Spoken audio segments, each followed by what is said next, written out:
బంగాళాఖాతంలో అలజడి సృష్టించిన తీవ్ర వాయుగుండం ఒడిశాలోని గోపాల్పూర్ సమీపంలో తీరం దాటింది. తీరం దాటే సమయంలో గంటకు 55 నుంచి 75 కిలోమీటర్ల వేగంతో ఈదురుగాలు వీచాయి. తీవ్ర వాయుగుండం రేపు ఉదయానికి బలహీనపడనుందని వాతావరణ కేంద్రం అధికారులు ప్రకటించారు. తీవ్ర వాయుగుండం తీరం దాటినప్పటికీ ఆ ప్రభావం రేపు కూడా ఉంటుందని విశాఖలోని తుఫాన్ హెచ్చరికల కేంద్రం అధికారులు ప్రకటించారు. రేపు కూడా ఏపీలోని పలు జిల్లాల్లో భారీ వర్షాలు పడతాయని హెచ్చరికలు జారీ చేశారు. తీవ్ర వాయుగుండం తీరం దాటక ముందు భారీ వర్షాలు ఈదురుగాళ్లకు ఉత్తరాంధ్ర జిల్లాల్లో జనజీవనం మొత్తం కూడా స్తంభించిపోయింది. శ్రీకాకుళం, పార్వతీపురం, మన్యం, విజయనగరం జిల్లాలపై ఈ 3 జిల్లాల్లో కూడా ఈదురుగాళ్లు బలంగా వీచాయి. ఎడతెరిపి లేకుండా వర్షాలు కురుస్తూనే ఉన్నాయి.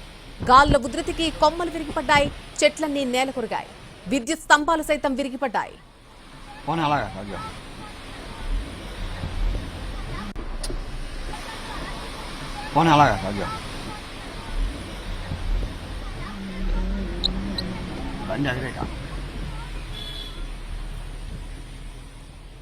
బంగాళాఖాతంలో అలజడి సృష్టించిన తీవ్ర వాయుగుండం ఒడిశాలోని గోపాల్పూర్ సమీపంలో తీరం దాటింది.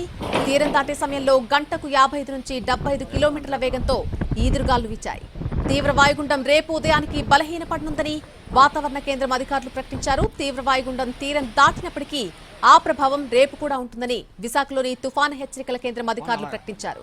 ఇక రేపు కూడా ఆంధ్రప్రదేశ్లోని పలు జిల్లాల్లో భారీ వర్షాలు పడతాయని హెచ్చరికలు జారీ చేశారు.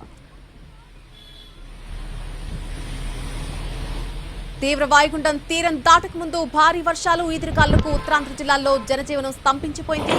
శ్రీకాకుళం, పార్వతీపురం, మన్యం, విజయనగరం జిల్లాలపై ఈ 3 జిల్లాలపై కూడా ఈదురుగాళ్లు బలంగా వీచాయి. ఎడతెరిపి లేకుండా వర్షాలు కురుస్తున్నాయి. గాలుల ఉధృతికి కొమ్మలు సైతం విరిగిపడ్డాయి. చాలా చెట్లు నేల కొరిగిపోయాయి. విద్యుత్ స్తంభాలన్నీ విరిగిపడ్డాయి.